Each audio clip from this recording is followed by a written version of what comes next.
TV e Rádio Revolução Web Rio de Janeiro, Brasil, fundada em 18 de maio de 1995, atendendo às convicções da doutora Anísia da Silveira, seguindo a finalidade de proporcionar a usuários com restrições intelectuais terapia alternativa através da comunicação radiofônica às comunidades interna e externa. Fale conosco, telefone 21-311 7390. E-mail, contato, @radiorevolucãofm.com.br. Facebook, www.facebook.com/revolucãoweb. Instagram, @Rádio Revolucão Web FM. TV YouTube, https:/youtube.com/TV Rádio Revolucão Web FM 9312. Designer Bruno de Almeida, da BM Web Marketing. Site www.radiorevolucãofm.com.br. 24 horas no ar, a rádio que é louca por você.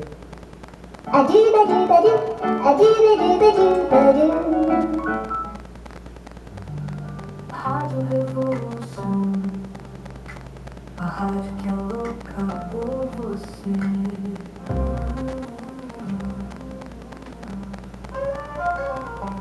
Rádio, teatro e criação, o programa do seu coração. Apresentação, Ayala Rossana e participação dos usuários da rede de saúde. CAPS, AB3, Raul Seixas. Rádio, teatro e criação, o programa do seu coração. Apresentação, Ayala Rossana e participação dos usuários da rede de saúde. CAPS, AB3, Raul Seixas. Bom dia, bom dia, bom dia aos ouvintes da Rádio Revolução, a rádio que é louca, completamente louca por você. Hoje, dia 5 de março de 2026, estamos voltando com o nosso programa Rádio, Teatro e Criação, programa que é o programa do seu coração, é para você, é para os seus, é muita informação. Só gente especial aqui dentro desse estúdio hoje, uma manhã incrível de quinta-feira, e a gente está recebendo o CAPS, Raul Seixas, o CAPS aqui do quarteirão da saúde do Engenho de Dentro. A gente tem aqui Luiz Borges, o nosso técnico querido. Obrigada, Cláudia Mastranjo, que é a nossa assessora de imprensa, que faz aí a retuitagem do nosso programa. Caena Lima, minha filha, que faz o nosso visual. Esse mês a gente não fez ainda porque a gente está em transição do programa, que não está mais no Instagram. O programa agora é ao vivo só pelo site, então a gente está fazendo essa transição esse mês. Esse mês é o mês da mulher, né? Então o que a gente vai fazer? Receber convidadas mulheres o mês todo, para a gente enaltecer as mulheres, nossa classe maravilhosa. E eu estou hoje aqui no estúdio com uma mulher especialíssima, que faz um projeto incrível com o sambista brasileiro, né? Não vou nem falar carioca, com o sambista brasileiro. O nome dela é Denise Imperiana. Olha, foi assim que eu recebi o seu nome. Você me passou o seu nome bonitinho no zap, mas me passaram que você é Denise Imperiana, então se eu estiver errado, me conserte. Ela é presidente da A Casa, tem parceria com uma aula de inclusão de PCDs em uma escola de samba, que ela vai dizer qual é. Apresenta também um casal de mestre-sala e porta-bandeiras com síndrome de Down. Então ela também vai dizer também aonde é a escola que ela apresenta esse casal. Enfim, ela faz um trabalho social com o povo do samba, que é o nosso povo. E eu estou muito feliz de receber você aqui hoje, nesse primeiro programa, Mulher Empoderada, essa palavra está na moda, mas é uma realidade, né? E que bom que você está aqui. É um prazer enorme estar aqui também com vocês. Cheguei aqui, me surpreendi com o trabalho. Bem que Deus faz as coisas certas. Eu estou sempre fugindo para não... Mas eu já falei, vou. E estou gostando do que eu estou vendo. Ai, que bom. A ideia é que você se sinta em casa, que você não venha só aqui na rádio, né? Porque o Instituto Municipal Anísio da Silveira é um polo de saúde e arte. Então aqui tem outros projetos também de colegas que também trabalham aqui, que é importantíssimo você conhecer. Inclusive Loucura Suburbana, que trabalha no samba, né? Um bloco da saúde mental, um dos blocos da saúde mental, que são vários no Rio de Janeiro.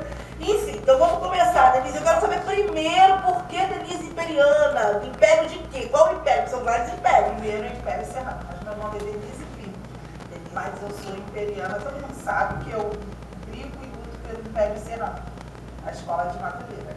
Você é de Madureira? Não sou de Madureira, sou de Jardim América, próximo. Ah, bem próximo. Mas por que o Império Serrano está com o seu coração? Desde quando? Desde quando eu tinha 7 anos. Eu estou com 62. Quando eu tinha 7 anos, esse tempo todo atrás, existia aquela cultura de homem não chorar. Homem não podia chorar, homem não chorava. E eu fui assistir uma tia minha portelense, foi me levar acho que era Antônio Carlos, a Avenida Antônio Carlos, acho que era isso, para assistir o desfile da Portela. A Portela desfilou e atrás veio o Império. Só que cada escola naquela época era responsável pelo seu carro de som. E o carro de som do Império quebrou. E eu vi muito homem chorando, aquele desespero de homem chorando. Eu nunca imaginei de ver um homem chorar com 7 anos de idade. E os homens estavam chorando. Aí eu me apeguei com aquilo e vivi, assim, todo o meu tempo falando que eu não ia fazer as coisas para que o homem não precisasse chorar por causa de um carro quebrado, por causa de uma fome, por causa de qualquer coisa que seja. E me apaixonei pelo Império Serrano por causa disso. Foi a primeira vez que eu vi os homens colocando seus sentimentos para fora. Nossa, o samba, né? É, porque é uma relação de... Imagina, você trabalha o ano inteiro, né? Para colocar a sua escola ali para desfilar, e mesmo nessa época, era lá em Rio Branco, né? Não, eu acho que era Presidente Antônio Carlos. Presidente Antônio Carlos. Tinha aquela corda, eu já tenho uma idade, 72. Então, aquilo me mexeu muito. Eu acho que, o intérprete na época era o Paulo Goulart, e o samba era agora não me recordo. E todo mundo, os homens choravam mais do que a mulher, tentando empurrar aquele carro. O carro era em forma de um violão branco grande, e aquilo me mexeu muito comigo. Eu acho que o que mexeu muito com você foi essa questão da menina. O homem não chora, né? O homem não chora. Porque a gente não tem esse hábito de... Agora melhorou, né? Quando eu tinha 7 anos de idade, eu não existia. O pai não chorava, né? O tio não chorava. E cobravam força, né? Eu sou de uma família que são 7 filhos, só eu de mulher. Sim. Então, quando minha mãe brigava, ou meu pai aconteceu alguma coisa, ficava assim, igual choro, o homem não chora. Isso aí é típico. Aí eu via num lugar público, cheio de pessoas, aqueles homens chorando, aquilo movimento mexeu com o meu coração e com minha consciência. Aí eu falei, vou trabalhar, vou crescer, vou trabalhar para que esses homens não chorem. Não tenha que chorar mais. Ilusão, né? Mas aí a gente vai batalhando. Não, mas melhorou, né? A gente hoje melhorou. já... Inclusive, as mães hoje são mais conscientes nesse sentido, né? Do sentimento do filho. Porque o homem, ele não é um ser humano, né? Ele tem demandas diferentes, às vezes, das mulheres, mas ele tem sentimento, né? E tem esse lugar do homem ser forte, isso causa doença O que também. me fez ser imperiana foi isso. Aí, 2 anos depois, eu já estava com 9, um tio meu me deu, ele saía numa aula no Império que só existia homem na aula. Sente o drama. E eu falei que queria sair, chorei. E ele me levou, o presidente da aula na época abriu mão para que eu pudesse desfilar, pedir. Aí veio outra questão da minha vida. Pedir autorização ao juizado de menores para que eu pudesse sair com 9 anos. Não, já tinha 10. Então aquilo foi uma outra demanda, eu viver naquela corda bamba de que vou, não vou, o juiz vai deixar, se minha mãe e meu pai deixou, por que o juiz tem que assinar embaixo? E cresci também entendendo essa questão. Desse lugar da criança, né? Da criança. Hoje a gente tem, e tem muito assim, estão dando muita visibilidade, ainda bem, para as escolas mirins, né? Que é onde tudo começa, né? Que é uma. Eu sou assim, até posso falar que eu tenho um pouco de orgulho, que quando as escolas mirins começou, eu trabalhava no juizado da infância e juventude, onde o doutor Ciridalã era o juiz. Então, esse início da escola mirim, eu participei bem ativa para que isso acontecesse. Porque eu lembro que quando eu entrei no carnaval, eu até falava muito disso, né, que as escolas mirins, eu não achava que elas eram muito valorizadas, né? A gente tinha aquele desfile de terça-feira, que foi a época que eu entrei, aquele monte de escola desfilavam e não tinha uma divulgação. Às vezes as crianças desfilavam com aquela vazia, né? Porque não abriam. E aí, agora, de uns 3 anos pra cá, começou, né, essa valorização da divulgação da internet, de mostrar os folders, né, gravados nos CDs, que até esse ano tem o CD das escolas mirins, que é o Gaelzinho, que está na capa, né, o filho da Dandara e do Macaco Branco, da Vila Isabel. Então, assim, isso desperta interesse também dos pais, das mães, levarem os filhos para estarem lá fazendo um trabalho com as crianças, né? A continuidade do samba, né? E não só do samba, mas da educação também. Porque as pessoas acham, vamos lá pro samba, é oba-oba, não. É cobrado, né? Educativa. É bem cobrado, né? Você tem que estudar, né? Tem uma série de procedimentos para a criança estar lá. Agora, o primeiro processo que eu peguei junto ao juizado foi um mestre-sala, que era menor de idade, que era da Estácio, e ele foi pedido de desfilar, e ele era um bom mestre-sala, porque ele não passou de ano, repetiu de ano. Aí o juiz, doutor Cavalieri, pediu que ele desfilasse na Estácio. Aquilo também foi uma comoção, assim, todo mundo queria que ele desfilasse, e não foi, não deixaram que ele desfilasse.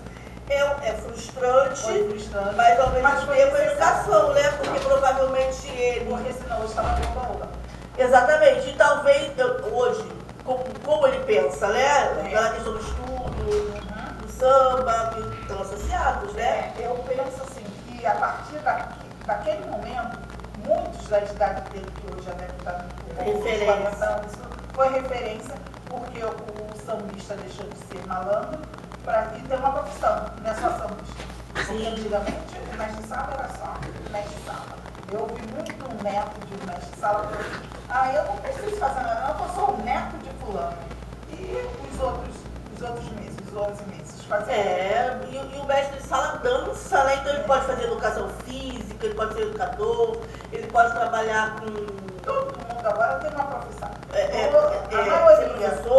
A maioria Sim, são profissionais. E é importante, né? Claro. Agora, Denise, esse ano o Império Serrano homenageou Conceição Evaristo. Você acompanhou? Não acompanhei o processo, porque eu estava fazendo curso, estava em outro foco, então não estava dentro do Império Serrano, apesar também que 2 anos eu estou bem aqui afastada, fico torcendo de fora, Sim. porque questões políticas da escola. Sim. Ideias que não dá, procedimentos que não dá, e eu sou muito faladora. Eu falo pra caramba e eu mostro o que está certo, o que está errado. Bom isso? Pra mim é bom, mas eu me sinto assim, às vezes fico até com um pouco de medo, não, mas de receio, porque eu falo muito. Eu não sei guardar, porque se eu ver uma coisa errada eu não consigo ficar calada. Principalmente se eu ver que está mexendo com uma outra pessoa que não pode se defender com isso. Então eu preferi me afastar.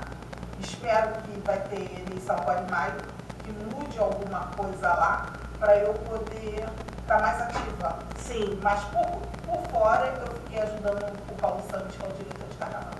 Entendi. E qual a importância, assim, que você vê em uma escola de samba homenagear uma mulher como a Conceição? que Que venha é nossa mais referência, mulheres, né? que venha mais mulheres serem homenageadas. Conceição Evaristo, a Tijuca também. Carolina Tem Jesus. muitas mulheres aí para serem homenageadas.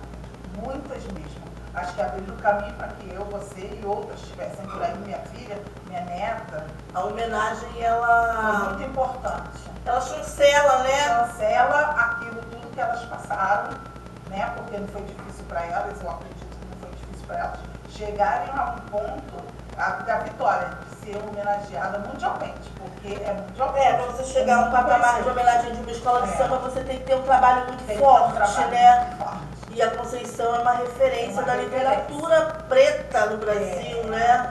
E no mundo também, né? Isso é maravilhoso. Bem, Denise, vamos lá. Eu quero saber um pouco agora desse seu projeto A Casa. Como que surgiu essa ideia de fazer um trabalho onde você cuida, né, que a verdade é essa, cuida das pessoas do samba? E aí, que pessoas são essas? São idosos? São crianças? São jovens, né? Quem não tem idade, não tem sexo, não tem cor e nem necessariamente precisa ser sambista. A ideia veio do samba porque Machini, que todo mundo conhece, no samba, é uma pessoa de um coração enorme. Ele tem uma equipe que trabalha 24 horas lá no São Paulo, todo mundo conhece a história do Machini. E eu sou muito amiga do Machini. O que aconteceu? Tudo que acontecia, todas as pessoas que iam lá pedir ajuda a ele falava, Denise, me ajuda, Denise, dá para fazer isso, Denise, dá para resolver aquilo? E quando nós percebemos, estava muito grande, a demanda estava muito grande.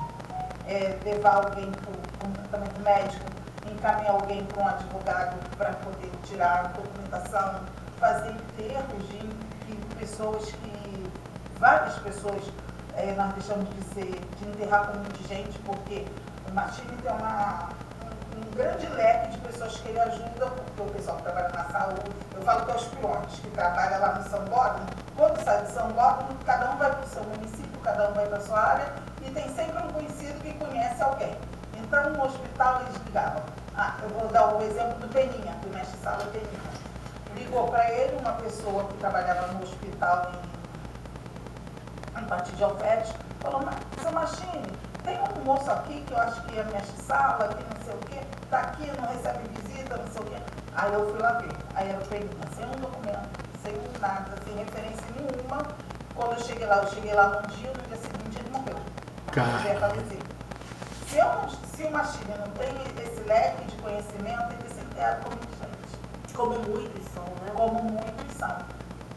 Aí essa demanda de ajuda foi crescendo, porque a gente faz um esforço para ajudar, nem sempre a gente consegue, mas a gente vai até os últimos limites para ajudar. E o Machini, aquilo aumentou muito. Para mim me respaldar, para mim não ter, é mais um samba querendo explorar, é mais um samba que a gente sabe que também acontece isso, nós vamos abrir uma instituição, Machini, para mim poder ficar respaldada, para mim poder ir buscar ajuda junto aos órgãos públicos, que é muito difícil, mas para junto aos órgãos públicos, e nós vamos abrir uma instituição. Aí o Machini, o Instituto Machini, que eu quero ensinar o pessoal a sambar, quero isso, quero aquilo. Eu falei, vamos com calma. Primeiro que a gente faz, você vai deixar de dividir sua marmita, que muitas das vezes ele divide a marmita dele com quem bate lá na porta dele nesse período de ensaio técnico, essas coisas. Então nós vamos fazer isso. Aí começamos a legalizar a instituição, a casa, é Associação Cultural Assistencialista, que é de assistencialismo mesmo, é de dar, não fala assim, eu ensino a pescar. Não, eu dou. Eu dou, e se a pessoa ficar grata pelo que eu dou, aí vem pedir ajuda para pescar. E todo mundo fala assim, eu ensino a pescar. Não, a pessoa com fome, sem educação, doente, sem saúde, como é que eu vou botar um anzol para puxar alguma coisa? Não dá. A pessoa está com a autoestima lá embaixo, não tem autoestima, a pessoa não tem para onde ir. Vem aqui, você não está sendo desempregado, eu vou te dar um emprego. A pessoa não tem uma roupa, não tem um sapato, não tem nada. Eu tenho que preparar aquela pessoa para me ensinar ela, porque não dá. Para ensinar ela pescar. Acho louvável? Tá. Primeiro eu ensino a pescar. Mas muitas das vezes não tem condições de ajudar a pescar. Eu dou sempre como exemplo assim, eu fui levar uma cesta básica numa comunidade, uma senhora que tinha sido esposa de um grande compositor, mas aí cheguei lá, levei a cesta básica. A cesta básica, a senhora foi tirando aqui, ela cuidava de uns 5 netos, já tinha pai vivo, mãe tinha ido embora, eram umas 5 crianças. Tirou tudo, ficou só com o fubá. Eu falei, mas a senhora ficou só com o fubá? Ela falou assim, porque aqui os meninos não deixam a gente fazer fogão de lenha. Eu não tenho fogão, eu não tenho dinheiro para comprar gás. Aí o fubá eu boto no sol com água e dou aquele soro para as crianças. Como é que eu vou obrigar uma criança dessa ir à escola? Não tem como, né? Porque a criança não tem nem força. Não tem nem força. Porque o que movimenta o ser humano é a alimentação, né? A alimentação é a base da vida, né? Como assim, é que eu vou falar com essa avó que ela tem que descer, tem que ir numa defensoria para tirar a certidão de um, identidade de outro? Não tem. Primeiro eu tenho que alimentar. se ela não tem dinheiro para comprar comida, eu primeiro tenho que cuidar para depois eu resolvo. Muita gente não me entende isso. É uma discussão assim. isso quando eu falo perguntar, isso, quando você coloca esse nome assistencialismo, a gente sabe que tem muitas críticas em cima disso, né? Desse nome, poderia ser assistência, que né, seria da assistência. Mas não, o assistencialismo mesmo no sentido de dar. De dar. Até a primeira quantas críticas, quantas enxurradas de críticas você já recebeu por conta desse lugar do assistencialismo mesmo? Só, é muita crítica. Aí tem as pessoas que querem me ajudar. Eu gostei muito de criar um vínculo de confiança em quem pudesse dar. Eu criei um vínculo de confiança com a própria Liesa, com o presidente de escola de samba, porque essas pessoas que podem me ajudar.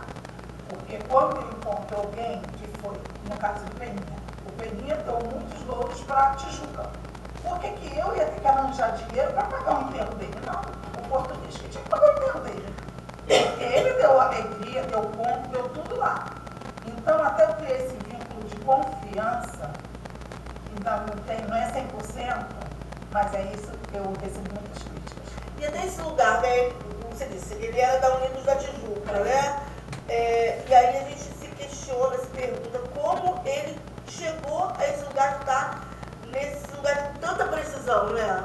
Sendo esse mestiçado importante. É porque não se profissionalizava, achava que estava bom só ser mestiçava, muitas das vezes não cuidava da família, comprava um carro, na época era, dependendo do ano, um Maverick, um Opala, comprava um carro e aquele carro era a residência, porque saía de um lugar, ia para o outro, saía de uma escola, ia para uma roda de samba, isso tudo, a roupa estava aqui dentro, dormia na casa de uma mulher aqui, e a família ficava lá deixada. Então, na hora da doença, tem muita família que é muito resistente a aceitar de volta essa pessoa. Sim, então, por isso que acontece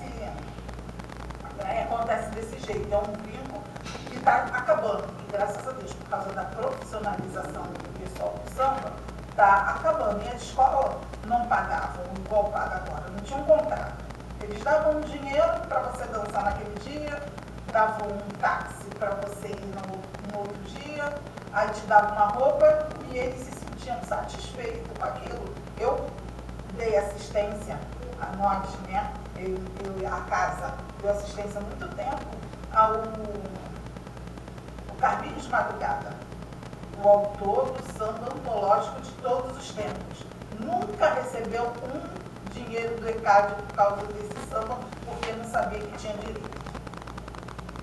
Olha, vivia às custas de vizinhos. Mas como vocês fizeram ele tomar, ele conseguiu assim, vocês trouxeram essa consciência para ele, né? Não consegui. Não consegui. Porque aí ele tinha um filho, esse filho, nós encaminhamos esse filho para o ECAD, para correr os direitos dele.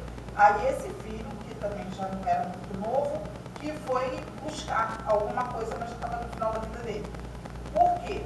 Porque ele batia no peito, mas eu sou o compositor do samba antológico. Aquilo para ele era o sustento dele, a saúde dele era tudo dele. Mas esse filho conseguiu reaver alguma coisa no ECAD? Conseguiu reaver. É muito importante que as pessoas tenham essa consciência de que se você vai buscar, você consegue, né? Se tiver. Se tiver.